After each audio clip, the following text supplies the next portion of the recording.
Urban horticulture is a projects-based horticulture class designed to grow food plants and landscape plants with a focus on growing in the unique advantages and disadvantages of the Sonoran Desert. So I think it's like, I think that like this thing's been here for 5 years. Guy, you're like swarmed by bees. It's so crazy.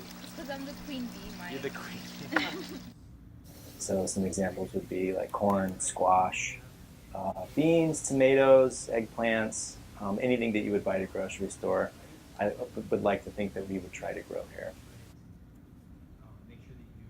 Well, it's a desert, and so there are a lot of challenges to growing food here that may not be experienced in the rest of the United States. The advantage is that food has been grown here for thousands of years successfully with a continuous lineage of agriculture going back 4,000 years. All right, so you're going to need to like monitor the new leaf growth and see if that Malabar spinach is actually turning green or if it's still yellowing in the leaves but not the veins. I've learned so much about this school in general with the farm to table project and the aquaponics and koi pond, also with greenhouses and actually learning how to grow plants correctly.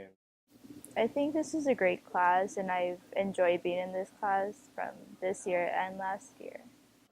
I love being in this class. This is my second year and I chose it as my most favorite elective.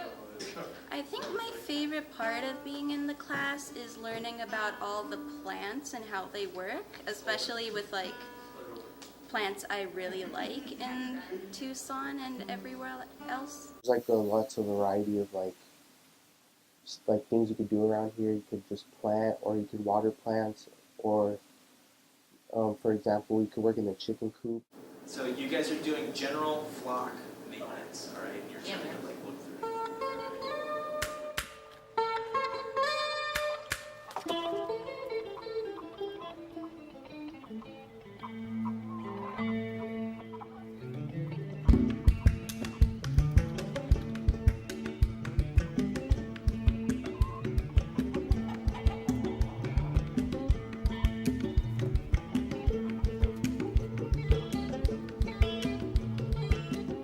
The chickens have been a great addition to the farm to table program. The chickens are able to break down our food waste a lot faster than the traditional composting methods are, and one of the indirect benefits is really nutritious, valuable eggs that we're using in our kitchen.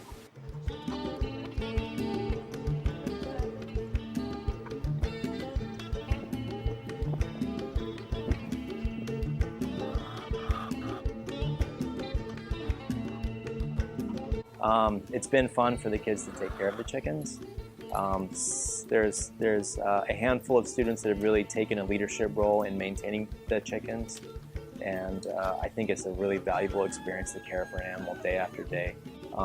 The chickens don't have weekends off or holidays. They need attention every day, and I think that to have that mentality folded into the school is very, very important. I think it really helps develop the culture of the school in a way that is really sensitive to the environment. In the last 100 years,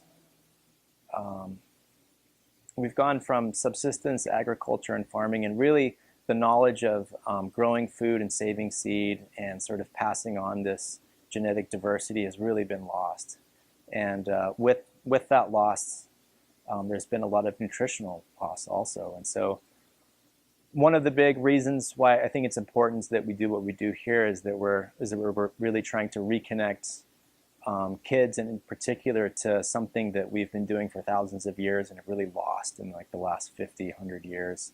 And that's reconnect them with where their food comes from. But I think that understanding how food grows, all of the nutrient value, why organic food that's locally grown is more nutritious for them. If they can really understand that piece and really integrate that into the rest of their lives as something that they can really have with them forever, I think that would just be a remarkable.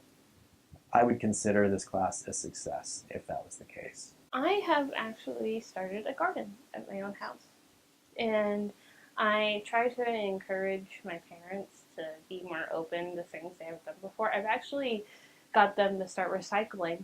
Well, my mom wants to start like a gardening system. Like she wants me like to help her out, like do like make our own like vegetables and stuff. And I'm kind of like helping her out with that. The urban horticulture class, specifically geared for the ninth graders, is focused on uh, social justice issues involving food security, uh, the local food movement, and the actual process and learning how to grow food. It definitely feels special because it's like really, really different from like everything modern days, like having to buy food from the grocery store. You can like grow it, cook it, eat it, and it's really exciting. You know that you're giving something healthy to someone else for the benefit of both of you. And like based on that, it's really like built quite a community here to have like the garden and the kitchen and us all collaborating together and everything. It's just like you just feel so like you're doing something good. In this class, you actually like get to have something. It feels like a big accomplishment, and I feel like you feel like you really contribute to the class and to like your cause. And like again, it goes to the kitchen, so you feel like you're helping with like making your own food and stuff like that. And I feel like that's really important for young, growing people to feel like they're contributing and like making an impact. It's a feeling of accomplishment, like you've done something and it's like getting paid for a job you've worked, and so that you get paid for it. You get a feeling of accomplishment and a feeling of success in the end. Like some of the kids in like the public schools like Choya and everything, when I tell them, oh yeah, I'm gardening today at school, they'll be like, what do you mean? I'm like, urban horticulture. They're like, what is that? 90% of the food that we grow at the school goes into the kitchen and is prepared by our chef and served to the students. The other 10% either goes to the chickens or is spoiled in some way and then goes to the chickens, or some of the teachers and staff take home some of the produce. But the students are out harvesting at least once a week. And that food goes directly into the kitchen where it's weighed and processed and sort of jotted down. So we're keeping track of everything.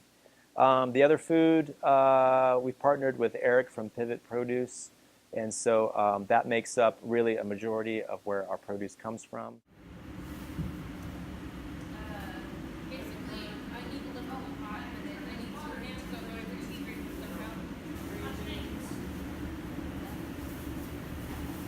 The process of growing it can take a little bit, especially since we have to like figure out when it's like perfectly ripe but not over ripened or under ripened.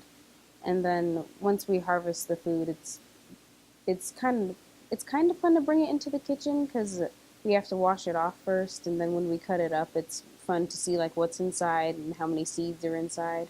And then it's also nice when like if you harvest a melon, for example, it's nice because the melons are nice and sweet and everybody enjoys them. So Last year, you would spend a lot of effort putting plants into the ground and trying to grow them and go through all of the flaws and try to make it perfect. And then what would happen is that they would get harvested and taken to the kitchen. And then, an hour or so later, I would have food. And it's fascinating to go into the kitchen and see what we do with the food and how it all comes full circle and we eat it. Do you eat the food?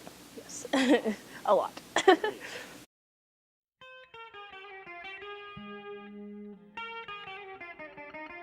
I think that Ubuntu is a really important philosophy, in particular in this program, because we are trying to engage the kids in these shared experiences and to be accepting of one another and to understand that we are really quite different and that we can all have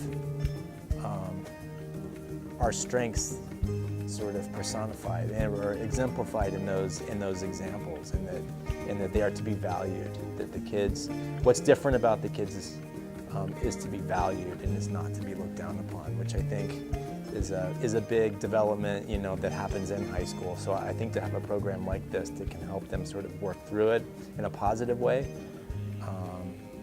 I think is nothing but valuable.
I never get to talk about this stuff. I never get the soapbox, you know. Yeah, yeah. Look at the camera, Mike. Tell me one more time. What do we need? What do we need here, Mike? We need community. We need you.